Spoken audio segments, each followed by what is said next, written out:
On we go to segment 5.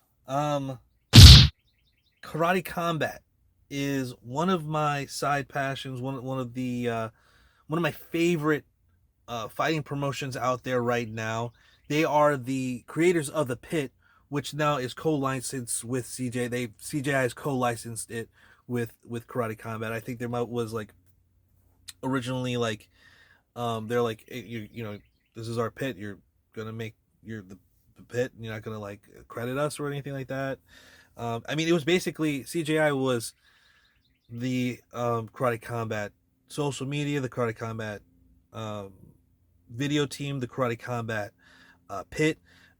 I think that people don't realize how much of a influence Karate Combat has had on the grappling world, and thus CJ will also have a an overlap with Karate Combat.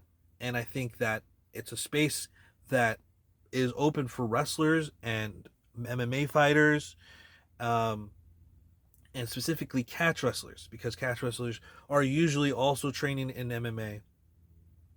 But also, there is a submission fight series that is also a part of the Karate Combat cards, where they have multiple high level grappling matches. Um, pretty, pretty, pretty cool.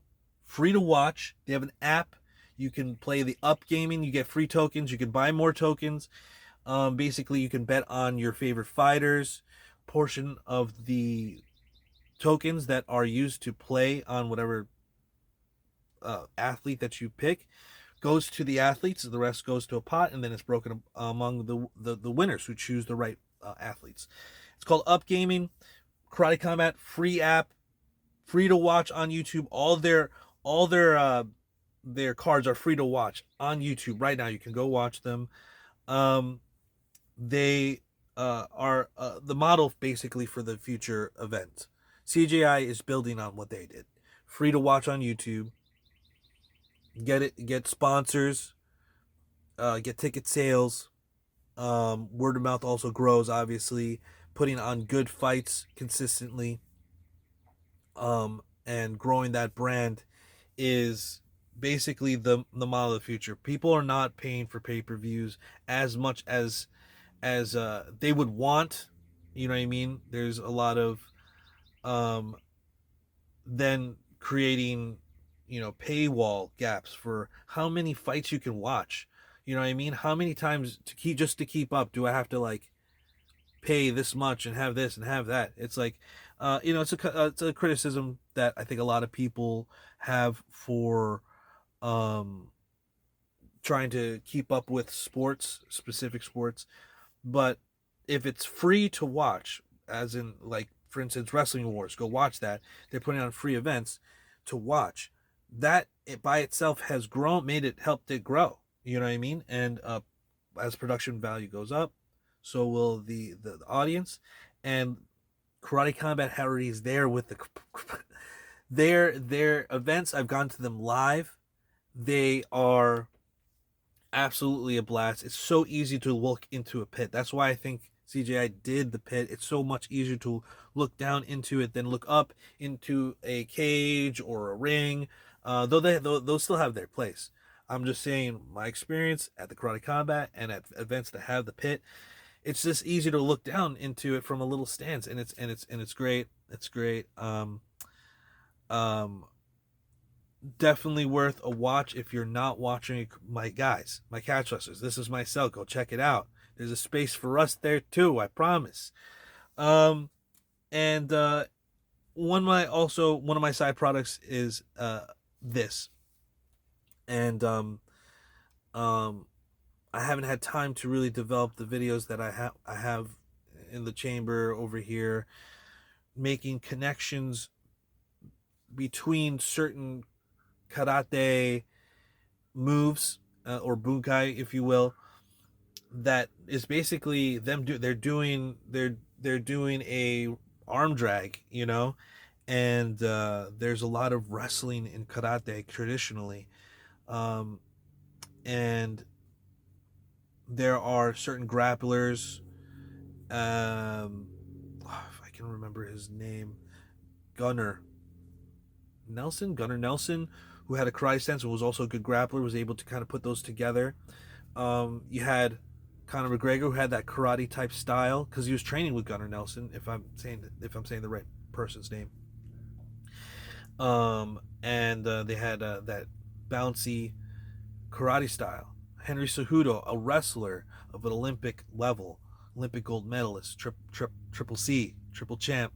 Henry Cejudo, he was able to, at a part of his career, go into a more wrestling karate hybrid position, and he had a whole breakdown discussing, and he's gone back and forth on whether or not that's efficient. I believe he went to go train with the guy that is former Hoka. Dang, he's also the coach of several Brazilian karate based fighters, Shotokan based fighters that were champions in Bellator as well as Karate Combat. Their names are eluding me right now, and it's pissed me off. Pitbull was the guy in Bellator. I believe it was Luis Hoka or Roca in Karate Combat. I apologize if I'm getting any names wrong because I met him. He was such a cool guy. But they also have good wrestling, and it just, that stance kind of gives the ability of a wrestler to be in a more wrestling type stance. It has its pros and its cons, just like every stance, just like every style. And I believe there will be more karate interspersed in a stand-up and martial arts moving forward because of things like Karate Combat. People don't even realize, but it's slowly moving forward. It's like it's totally choice, totally choice. I would recommend. Yeah, that's my song on Karate Combat. That's my segment. I'll be having a Karate Combat segment every once in a while. This Friday, in fact, May 2nd. No. Wait, May 4th? No, May 3rd. Whatever. This Friday,